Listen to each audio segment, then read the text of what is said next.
Kalau tasik ni kering, itu petanda kiamat. Betul ke? Sini, geng Geo nak story. Inilah tasik Tiberias atau nama lainnya Sea of Galilee. Tasik ini terletak kat utara Palestin. Dulu, tasik ni subur gila. Jadi sumber air utama kawasan sekitar. Tapi sejak beberapa dekad, baras airnya turun secara ketara. Saintis juga perasan pasal perubahan tasik ni. Persoalannya, adakah ini petanda akhir zaman atau cuma fenomena alam?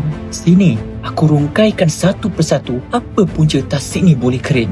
Pertama, penggunaan yang berlebihan. Air tasik ini banyak disedut untuk pertanian dan kegunaan harian atas faktor penduduk yang ramai dan di situlah sumber air utama. Memang tak ada tempat lain. Kedua, perubahan cuaca. Hujan makin kurang, panas pula makin melampau sampai kering kontang. Itu antara punca juga air cepat tersejat. Ketiga, faktor geologi. Tasik ini duduk atas lembah rekahan Jordan iaitu kawasan tektonik rendah. So, bila aliran air berubah, tanah sekitar pun terjejas dan lagilah cepat kering. Kalau nak kata ini petanda kiamat, belum jadi petanda besar. Cumanya, ia sebagai peringatan awal untuk kita. Bila kita nampak alam semakin pelik, air kering, cuaca tak menentu, itu semua cara Allah nak suruh kita berfikir dan kembali padanya. Dapat something?